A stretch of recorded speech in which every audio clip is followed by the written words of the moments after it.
Hello everyone and welcome back to the agri IQ। So जैसा कि हमने इससे पहले लेक्चर में ABM 5221 जो कि सेकेंड ईयर सेकेंड सेमेस्टर का कोर्स है, इसके प्रीवियस ईयर क्वेश्चन पेपर मतलब कि जो 21 to 22 ईयर में जो आया था उसका पार्ट ए और पार्ट बी हमने सॉल्व किया था। तो उसी का कंटिन्यूएशन में ये लेक्चर है जिसमें हम लोग ABM 5221 का part C and part D cover करेंगे। So let's begin it. Part C में सबसे पहला क्वेश्चन हमारे पास है, वाई स्वॉट एनालिसिस इज इम्पॉर्टेंट। तो ये जो स्वॉट एनालिसिस है इसके डेफिनेशन के बारे में और ये जो होता क्या है इसके बारे में हमने पार्ट ए में देखा है। तो यहाँ पे हम लोग को उसके इम्पॉर्टेंट के बारे में एनालिसिस करना है, मतलब उसके इम्पॉर्टेंस क्या होता है और स्वॉट एनालिसिस क्या होता है, इस चीज़ को दोबारा बताना है। तो स्वॉट एनालिसिस क्या होता है, ये इम्पॉर्टेंट इसलिए है क्योंकि ये हमें बहुत सारे फीचर्स दे, जैसे कि हम लोग अपने स्ट्रेंथ जान सकते हैं, वीकनेस जान सकते हैं, अपॉर्चुनिटी जान सकते हैं, थ्रेट जान सकते हैं। अब ये सब चीज़ जानना क्यों इम्पॉर्टेंट है, तो it helps with primarily feasibility studies and situational analysis. The technique is easy to visualize. It simplifies complex issue and large amount of data. The technique promotes communication. The method is applicable across a wide range of situations. It offers a balanced assessment. A SWOT analysis can be used to develop a matching and converting strategy. The strategy allows you to utilize different perspectives. A good SWOT analysis should promote data driven and evidence based decision making.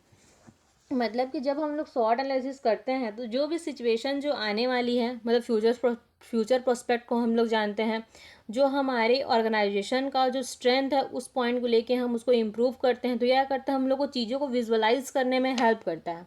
उसके बाद जो भी जो complex issues रहते हैं, जैसे कि large amount of data हो गया या कुछ भी हुआ, उसको हम लोग को सिंप्लीफाइज करने में हेल्प करता है।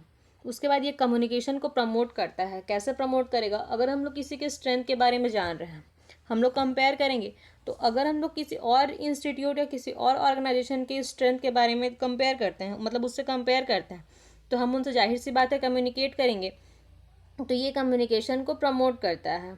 अब ये बहुत सारे सिचुएशन पे अप्लाई होता है, मतलब इसका क्या है, एक बहुत वाइड रेंज है ये। उसके बाद इसमें एक बैलेंस असेसमेंट होता है क्योंकि हम लोग दोनों ही इंटरनल और एक्सटर्नल फैक्टर को देखते हैं। उसके बाद ये हम लोग को अलग अलग पर्सपेक्टिव से देखने में हेल्प करता है। और जब हम लोग एक गुड स्वॉट एनालिसिस करते हैं तो ये हम लोग को एक बेस्ट डिसीजन मेकिंग के लिए हेल्प करता है। कैसे हेल्प करेगा, अगर अपन स्ट्रेंथ को जान लेते हैं तो हम उसी पे काम करेंगे, अगर हम वीकनेस को जान लेते हैं हम उसको इम्प्रूव करेंगे, किसी अपॉर्चुनिटी के बारे में जानते हैं तो हम उसका फ़ायदा उठाएंगे, कोई थ्रेट है तो हम उससे बचना चाहेंगे। तो ये हमको एक अच्छा डिसीजन लेने में हेल्प करता है। Next question that is define business environment. मतलब बिजनेस इन्वायरमेंट क्या है, तो इन्वायरमेंट का मतलब हम सब जानते ही हैं, एक एटमॉस्फेयर जहाँ पे हम रह रहे हैं। तो बिजनेस इन्वायरमेंट क्या होगा, a business environment is the combination of internal and external factor that affects how business operates. मतलब कि बिजनेस इन्वायरमेंट में दोनों ही इंटरनल और एक्सटर्नल फैक्टर होते हैं। ये इन दोनों फैक्टर्स का कॉम्बिनेशन है जो कि एक बिजनेस को अफेक्ट करता है मतलब उसमें कहीं ना कहीं इन्वॉल्व हो रहा है, या उसमें जो भी फंक्शनिंग हो रही है उसमें ये प्रॉब्लम क्रिएट कर रहा है या उसको प्रमोट कर रहा है। तो ये हो गया हमारा बिजनेस इन्वायरमेंट। बोल सकते हैं internal factor plus external factor regarding a business is called business environment.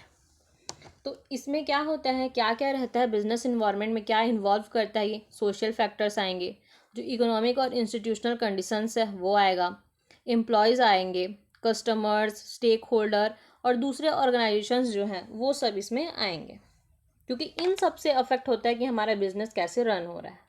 ठीक है, नेक्स्ट है अपने पास, what will be the main objective of business plan. तो ये बहुत ही इजी क्वेश्चन है, मतलब हम अपने आप को इसमें कंसिडर करके इसका आंसर लिख सकते हैं। तो क्वेश्चन क्या पूछ रहा है कि एक बिजनेस प्लान का मेन ऑब्जेक्टिव क्या होता है। तो आप खुद सोचिए, जब आप एक बिजनेस प्लान करेंगे या कर रहे हैं तब आपका मेन ऑब्जेक्टिव क्या क्या हो जाता है। तो dedicating enough time for planning, create goals and objective, evaluating performance, arranging financial resource, stay consistent, perform स्वॉट एनालिसिस। मतलब कि सबसे पहले तो अपन को उस प्लान के लिए डेडिकेटेड रहना है। ये नहीं कि हम प्लान बना लिए तो बना लिए, उस प्लान को बना के अपने को फॉलो भी करना है, तभी उसका रिजल्ट अपने को मिलेगा। उसके बाद क्रिएट गोल्स एंड ऑब्जेक्टिव, अपने को गोल बनाना है एक, कि अपन को आज, अगर हम स्टूडेंट लाइफ में देखें, अगर हम गोल बनाते हैं कि आज अपने को 3 यूनिट ख़त्म करना है, तो अपन को आज ख़त्म करना ही है। उसी तरीके से बिजनेस में जो टारगेट रहता है वो अपन को कंप्लीट करना है। उसके बाद इवेलुएटिंग परफॉर्मेंस, मतलब कि जो परफॉर्म कर रहे हैं हम लोग, अपने आप को खुद को इवेलुएट करना है कि हमने आज सही किया या नहीं, इस प्लान के अकॉर्डिंग हम गए कि नहीं। उसके बाद फाइनेंशियल रिसोर्स, एक बिजनेस में सबसे इम्पॉर्टेंट रोल होता है फाइनेंस का। तो जो फाइनेंशियल रिसोर्सेज हैं उसको हम लोग को अरेंज करना है। उस जो प्लान है उसके लिए कंसिस्टेंट रहना है हमको, उसमें चाहे कहीं पे अपन फॉल कर जाएं या कहीं पे ज़्यादा इंक्रीज़ कर रहे हैं, पर हम लोग को उसमें कंसिस्टेंसी मेंटेन करके रखनी है। शॉर्ट एनालिसिस परफॉर्म करना है ताकि हम अपने आप को एक बेटर डिसीजन मेकिंग कर सकें। नेक्स्ट है how can you implement any plan, मतलब कोई प्लान बना के उसको आप कैसे इम्प्लीमेंट कर सकते हैं। Define your project, define outcome and deliverables, assess potential risk, see task, set task and due dates, assign team member role and responsibility, assemble your implementation programme. मतलब कि सबसे पहले अपने को अपना जो गोल है वो करना है, वो फिक्स करना है कि अपना गोल क्या है, फिर उसका क्या आउटकम आ सकता है इस चीज़ को डिफाइन करेंगे। जो उसमें रिस्क है वो सब एक्सेस करेंगे हम लोग। जो उसमें टास्क है और डेट है, मतलब कि एक फिक्स डेट तक अपन को इतना काम करना है, वो चीज़ का डिस्कशन करेंगे। जितने टीम मेंबर्स हैं उनमें जो काम है उनका डिवीज़न कर देंगे कि एक पर्टिकुलर इंसान को इतना काम करना है, एक पर्टिकुलर इंसान को इतना काम करना है, ताकि उसमें फ्लूइडिटी मेंटेन रहे। फिर जितने भी जो इम्प्लीमेंटेशन प्रोग्राम है उन सबको हम लोग एंड में असेंबल करेंगे। अगला है अपने पास how finance control the business, मतलब कि जैसे इससे पहले हम लोग देखें कि फाइनेंस का सबसे बड़ा रोल रहता है, तो फाइनेंस बिजनेस में क्या कंट्रोल करता है या कैसे कंट्रोल करता है। तो the three finance feature which provide a thorough and accurate financial position of a business are the, मतलब कि 3 तरीके के फाइनेंस होते हैं जो हमारे बिजनेस को कंट्रोल करते हैं। वो क्या क्या है, बैलेंस शीट, इनकम मतलब कि प्रॉफिट और लॉस स्टेटमेंट, और तीसरा cash flow statement. Balance sheet मतलब हम लोग उसमें मेंशन करेंगे अपना जो भी वो इनकम हम लोग यूज़ कर रहे हैं, जो भी एक्सपेंडिचर यूज हो रहा है ये।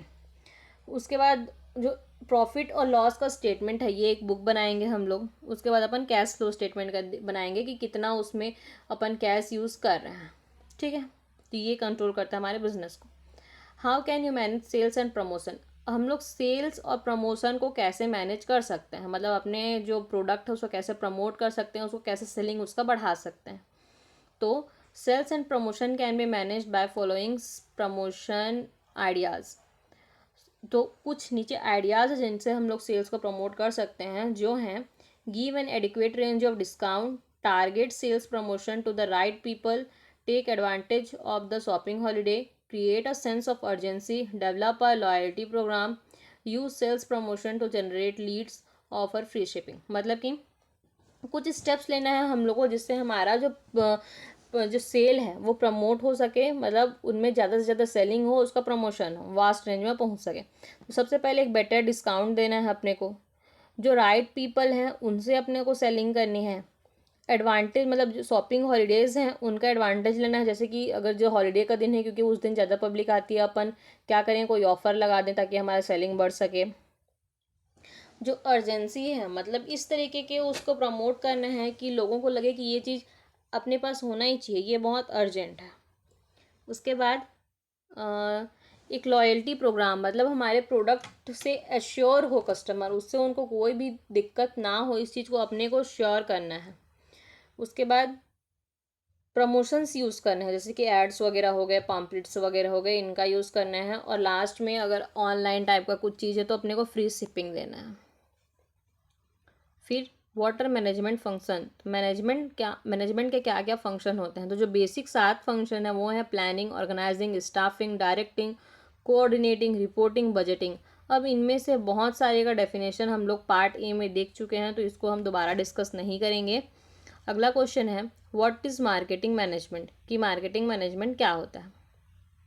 Marketing management is the process of planning, executing and tracking the market strategy of an organisation. This includes the market plan, campaigns, and tactics used to create and meet the demand of target customer to drive profitability. मतलब जो market management है ये क्या है, एक planning है और executing है कि हम लोग जो मार्केट स्ट्रेटजी है उसका किस हिसाब से प्लान कर रहे हैं, कैसे उसको एग्जीक्यूट कर रहे हैं और उसको ट्रेस करना है बीच बीच में कि वो सही जा रहा है कि नहीं। तो ये होता है हम लोग का मार्केटिंग मैनेजमेंट। अब इस मार्केटिंग प्लान में क्या मतलब मार्केटिंग मैनेजमेंट में क्या क्या रहता है, तो सबसे पहले रहता है मार्केटिंग प्लान। जो प्लान बनाएंगे हम लोग, सबसे इंपॉर्टेंट चीज़ है क्योंकि हम लोग इसका वो पार्ट ए में भी हम लोग देखें इसको। उसके बाद आया अपना कैंपेन करना है अपने को, और हम लोग को बहुत सारे टैक्टिक्स जैसे कि जो प्रमोशन आइडियाज़ हैं, जो सेल्स मतलब एड वगैरह हैं, जो पॉम्पलेट्स वगैरह हैं, उन सब को यूज़ करके जो डिमांड है कस्टमर का उसको इंक्रीज़ करना है ताकि अपने को प्रॉफिट हो सके। अगला है अपने पास what do you understand by monitoring of project. मतलब कि मॉनिटरिंग ऑफ प्रोजेक्ट से हम लोग क्या समझते हैं। तो मॉनिटरिंग मतलब क्या होता है, किसी चीज़ को हैंडल करना, किसी चीज़ को गाइड करना, किसी चीज़ की लीडरशिप करना को हम लोग मॉनिटरिंग बोलते हैं अपने नॉर्मल वर्ड्स में। तो मॉनिटरिंग ऑफ प्रोजेक्ट क्या हो जाएगा, सिंपल तरीके से अगर हम लोग इसको समझें तो किसी प्रोजेक्ट को लीड करना को हम लोग मॉनिटरिंग ऑफ प्रोजेक्ट बोलेंगे। पढ़ते हैं इसको। Monitoring a project means ensuring that the project is growing a plan and that task within the project are being completed. मतलब कि हम लोग को एक प्रोजेक्ट में इंश्योर करना है कि हमारा प्रोजेक्ट जो है वो प्लान के अकॉर्डिंग जा रहा है, और हम लोग इसमें क्या करते हैं, इंश्योर करते हैं कि जो हमारा प्रोजेक्ट है वो एक प्लान वे से जा रहा है और जो भी उसके अंदर टास्क है वो कंप्लीट हो रहा है। तो इसका मतलब वो मॉनिटरिंग ऑफ प्रोजेक्ट। अब इस मॉनिटरिंग के लिए बहुत सारे मैट्रिक्स होते हैं, मतलब बहुत सारे टर्म्स होते हैं जिनके अंदर हम लोग उसको मॉनिटरिंग करते हैं। कुछ फैक्टर्स होते हैं, तो वो क्या है, बजट। बजट को मॉनिटर करना है अपने को कि सही तरीके से उसमें कैश फ्लो हो रहा है कि नहीं। टाइम टेकन टू कंप्लीशन, मतलब बहुत सारा ऐसा रहता है कि कुछ डील्स रहते हैं जिनको हम लोग एक करेक्ट टाइम पे अपना प्रोडक्ट प्रोड्यूस करके देना रहता है। तो टाइम पे उसका प्रोडक्शन हो रहा है कि नहीं, मतलब कंप्लीट सही डेट तक वो हो जाएगा कि नहीं, डिलीवरी डेट तक। उसके बाद उसका क्वालिटी मेंटेन रहे, क्योंकि क्वालिटी जो है वो सबसे बेसिक चीज़ है जिसके कारण हमारा डिमांड हमारे प्रोडक्ट का बढ़ता है। तो अपने को उसको मेंटेन करना है। इसका भी हम लोग मॉनिटरिंग करेंगे एक प्रोजेक्ट के रनिंग के टाइम पे। फिर उसका जो नेचर के ऊपर कैसा डिपेंडेंट है वो, इस चीज़ को भी हम लोग उसमें ध्यान रखेंगे। उसके बाद आया अपने पास what are agro based industries. तो ये चीज़ हम लोग पार्ट ए में भी देख चुके हैं कि एग्रो बेस्ड इंडस्ट्रीज होते क्या हैं। तो दोबारा देखते हैं। Agro based industry in general are those industry that have direct और indirect link with agriculture. It covers a variety of industrial, manufacturing and processing activity based on agricultural raw material as well as activities and service that go as input to agriculture. मतलब agro based industry क्या है, ये जो जितने भी जो functions हैं या जितने भी जो प्रोडक्ट्स हैं या जितने भी जो मैनेजमेंट हैं या सेलिंग है, बाइंग है, ऑपरेशन है, जितने भी चीज़ जो डायरेक्ट फॉर्म में या इनडायरेक्ट फॉर्म में एग्रीकल्चर से रिलेटेड हैं तो वो आते हैं एग्रो बेस्ड इंडस्ट्री के अंदर। इसमें बहुत सारे चीज़ों को ये कवर करता है, जैसे कि इंडस्ट्रियल फंक्शन को, जो मैन्युफैक्चरिंग है, प्रोसेसिंग है, इन सारे एक्टिविटीज़ को जो एग्रो बेस्ड इंडस्ट्री है ये कवर करता है। Next question. अब हम लोग इसमें ये भी देख लेते हैं कि इसकी इम्पोर्टेंस क्या होती है। तो ये क्या करता है, इंडस्ट्रियल प्रोडक्शन को बढ़ाता है। अब जो एग्रीकल्चर है हम लोग जान रहे हैं कि प्राइमरी सेक्टर में आता है, तो इसी पे भी हमारा क्या होता है, बहुत सारा एम्प्लॉयमेंट जनरेट हो जाता है। जिसमें ये फ़ायदा क्या है एम्प्लॉयमेंट इसमें जनरेशन का, क्योंकि इसमें हमेशा हर एग्रो बेस्ड इंडस्ट्री में रिक्वायर्ड नहीं है कि जो लेबर हो स्किल्ड ही हो। तो जो विलेजर्स हैं या फिर जो ट्राइबल पॉपुलेशन है उनको भी इसमें एम्प्लॉयमेंट मिलता है, मतलब कि जो बैकवर्ड एरिया है वो भी इससे प्रमोट हो रहा है। उसके बाद है अपने पास ये जो रूरल इकोनॉमी है उसको क्या करता है, स्टेबल रखता है। उसके बाद जो भी डेयरी इंडस्ट्री है, शुगर, वेजिटेबल ऑयल, ये सब क्या है, इंपॉर्टेंट एग्रो बेस्ड इंडस्ट्रीज हैं। उसके बाद है अपने पास 11th क्वेश्चन जो है name the primary activities in agri value chain. Agri value chain में जो प्राइमरी एक्टिविटीज़ है, मतलब कि जो मेन एक्टिविटीज़ हैं वो क्या क्या हैं उनको इनलिस्ट करना है सिर्फ। तो सबसे पहले होता है इनपुट सप्लाई, फिर प्रोडक्शन, फिर कलेक्शन, फिर प्रोसेसिंग, फिर रिटेलिंग। जाहिर सी बात है, पहले इनपुट सप्लाई करेंगे तभी तो ग्रो करेंगे या कल्टीवेट करेंगे। अब उसका प्रोडक्शन लेंगे अपन, कलेक्शन करेंगे उसका कलेक्शन के बाद प्रोसेसिंग करेंगे, मतलब उसमें वैल्यू एडिशन करेंगे ताकि अपने को जो प्राइस है वो बेटर मिल सके। उसके बाद हम लोग उसका रिटेलिंग करेंगे, मतलब कि उसको सेलिंग करेंगे। नेक्स्ट हम लोग अपने पार्ट डी पे चलते हैं। इसका जो पार्ट डी है, इसमें सबसे पहला क्वेश्चन है हमारे पास, briefly explain the component of business plan. मतलब कि जो एक बिजनेस प्लान होता है उसके मेन कंपोनेंट्स क्या क्या हैं। ठीक, तो 10 essential components of a business plan, मतलब एक बिजनेस प्लान कंपोनेंट्स तो बहुत सारे होते हैं पर जो एसेंशियल 10 कंपोनेंट्स है उसके बारे में मैं यहाँ पे लिखी हूँ, जो कि सबसे पहला है executive summary, business description, market analysis and strategy, marketing and sales plan, management and organisation description, product and service description, competitive analysis, operating plan, financial projection and needs, exhibit and appendices। इन सब के बारे में थोड़ा थोड़ा अपन normal describe करते हैं, बाकी लिखने के टाइम पे आपको इसको पूरे डिस्क्राइब्ड फॉर्म में लिखना है। मैं यहाँ आपको सिर्फ एक ओवरव्यू समझा रही हूँ कि आपको किन पॉइंट्स को कंसिडर करना है अगर इस टाइप के क्वेश्चंस आते हैं आपके एग्जाम में। बट पार्ट डी में आपको पता है आपको लिखने के लिए जितना आई थिंक 2 पेज दिए रहते हैं, तो उनमें एटलीस्ट आपको कवर करना है उसको। ठीक, एटलीस्ट 1.5 पेज। सो ऐसे क्वेश्चंस जहाँ पे इनलिस्ट करने का दिया रहता है पार्ट डी में जब भी, तो आपको क्या करना है, सबसे पहले आपको पॉइंट्स को लिखना है, उसके बाद उसको डिस्क्राइब करना है। तो ये एक बेटर, एक इफेक्टिव वे देता है उस पेज को, जिससे वो अट्रैक्टिव बनता है। तो सबसे पहले पॉइंट है अपने पास एग्जीक्यूटिव समरी। सबसे पहले हम लोग समरी प्रिपेयर करेंगे कि अपने को करना क्या है एक बिजनेस प्लान में। अपने बिजनेस का डिस्क्रिप्शन देंगे, उसकी जो भी स्ट्रेटजीज़ हैं उनको एनालिसिस करेंगे, फिर मार्केटिंग और सेल्स के प्लान बनाएंगे कि अपने को क्या क्या करना है। प्लान के बारे में हम लोग पहले भी पढ़ चुके हैं। फिर एक डिस्क्रिप्शन देंगे जो भी हमारा ऑर्गेनाइजेशन है उसका, जो प्रोडक्ट और सर्विस अपन क्रिएट करने वाले हैं उसके बारे में इंट्रोडक्शन लेंगे। उसके बाद जो एनालिसिस है, हम लोग एनालिसिस परफॉर्म करेंगे। तो एनालिसिस कैसे करेंगे, एक कंपटीशन के बेस में करेंगे, क्योंकि जब भी हम लोग ये कंपटीशन कंसिडर करते हैं तब कहीं ना कहीं हमारी परफॉर्मेंस वहाँ बढ़ जाती है, क्योंकि हमारे मन में एक फीलिंग आती है कि अपन को इम्प्रूव करना है।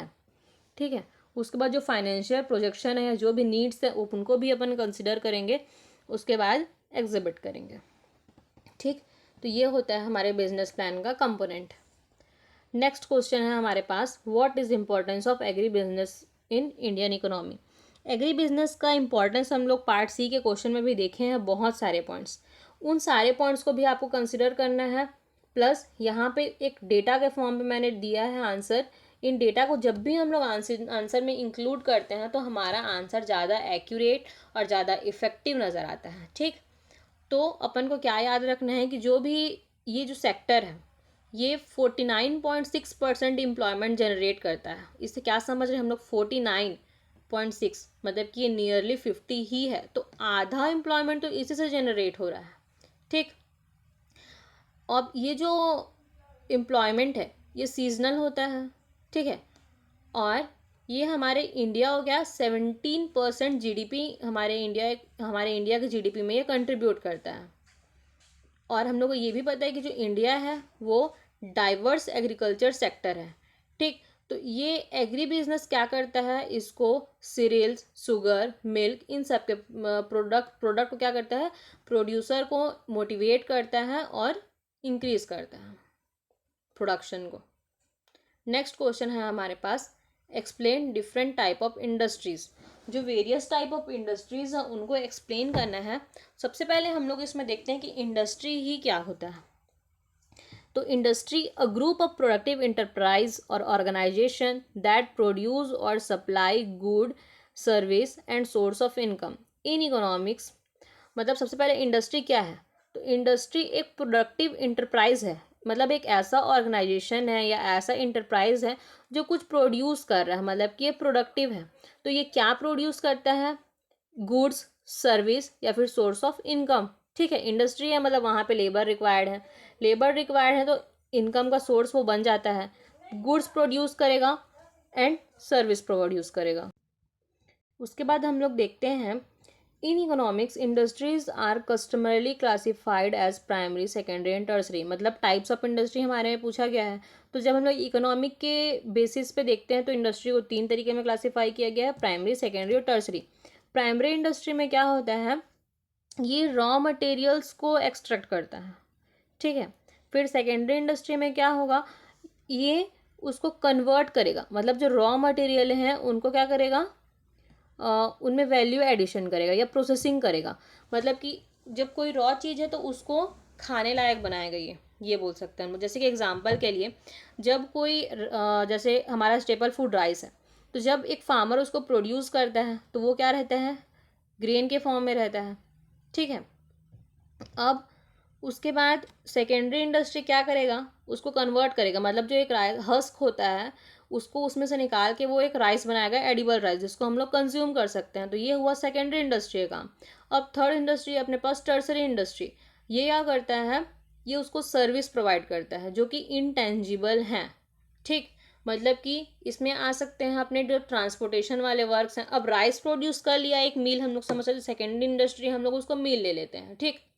प्राइमरी इंडस्ट्री हमारे इसमें क्या हो गया, फार्म हो गया। तो जो टर्सरी इंडस्ट्री है वो क्या करेगा, उसको ट्रांसपोर्टेशन करेगा, मतलब हम तक उसको पहुंचाएगा ताकि हम उसको कंज्यूम कर सकें। नेक्स्ट अपन देखते हैं fourth question, what are the importance and need of agro based industry, मतलब एक एग्रो बेस्ड इंडस्ट्री की इंपॉर्टेंस क्या है और इसकी नीड क्या है। तो ये दोनों ही टर्म आपस में बहुत ज़्यादा रिलेटेड हैं, but we have to write it differently. So let's say it. Importance क्या है, agro based industry play a crucial role in the development of agriculture sector and rural economy by providing alternative source of income for farmer, creating employment opportunity and contributing to overall economic growth of country। मतलब कि जो agro based industry है वो क्या करता है, agriculture sector का development करता है, रूरल इकोनॉमी को इंक्रीज करता है, फार्मर्स के लिए बहुत सारे सोर्सेज लाता है इनकम के लिए, एम्प्लॉयमेंट अपॉर्चुनिटी क्रिएट करता है और ओवरऑल इनकम जो हमारी कंट्री का है उसको बढ़ाता है। तो हम लोग क्या देखे थे, कितना बढ़ाता है, 17%, ठीक है। नेक्स्ट है हमारे पास नीड्स। तो इसकी नीड क्या है, agro based industry in general are those industry that have direct और indirect link with agriculture. It covers a variety of industrial manufacturing and processing activities based on agriculture raw material as well as activities and service that go as input to agriculture। मतलब इसकी need क्या है, agriculture में भी तो कुछ input चाहिए, तो वो इनपुट कहाँ से आएगा, एग्रो बेस्ड इंडस्ट्री। तो एग्रीकल्चर में जितने भी फंक्शंस हैं उनको प्रमोट करने के लिए, उनका सही तरीके से चलने के लिए हमको एग्रो बेस्ड इंडस्ट्री की ज़रूरत है, ताकि हम लोग को wide range of raw materials या फिर इनपुट हम लोग को मिल सके, ठीक है। नेक्स्ट क्वेश्चन है हमारे पास, explain role, activity and management function. Role, activity और मैनेजमेंट फंक्शन क्या है, इस चीज़ को अपने को एक्सप्लेन करना है। तो ये क्वेश्चन हम लोग पहले क्वेश्चंस में एक एक करके डिस्कस कर चुके हैं कि जो एग्रो बेस्ड इंडस्ट्री है या फिर जो एग्री बिजनेस मैनेजमेंट है उसका रोल क्या है। तो क्या है इसका रोल, अभी हम लोग जो इसके इंपॉर्टेंस में देखिए, इसके नीड्स में देखिए, इससे हमारा रोल क्लियर होता है कि यह करता है, प्राइमरी सेक्टर को इनिशिएट करता है, रॉ मटेरियल्स प्रोवाइड करता है। तो ये सब इसके रोल्स हैं। टोटल जो हमारा इनकम है ये बढ़ाता है। उसके बाद एक्टिविटीज़ क्या है, तो एक्टिविटीज़ में क्या आएंगी कि हमारे एग्रीकल्चर के लिए इनपुट प्रोड्यूस करता है, ठीक, एम्प्लॉयमेंट जनरेशन करता है, नेशनल इनकम में इंक्रीज करता है, इंडस्ट्रियलाइजेशन ला रहा है, कंट्री के डेवलपमेंट में हेल्प कर रहा है। अब मैनेजमेंट फंक्शन क्या होता है, तो 7 बेसिक मैनेजमेंट फंक्शंस भी हम लोग डिस्कस कर चुके हैं पिछले क्वेश्चंस में, जो कि कौन सा है, क्वेश्चन नंबर 7 कि बेसिक मैनेजमेंट फंक्शंस क्या क्या हैं। तो ये क्या है, planning, organising, staffing, directing, coordinating, reporting and budgeting. तो ये चीज़ मैं आपको एक्सप्लेन कर चुकी हूँ। So let's go to the next question, that is question number 6, describe the marketing mix. कि मार्केटिंग मिक्स क्या होता है। Marketing mix include multiple area of focus as part of comprehensive marketing plan.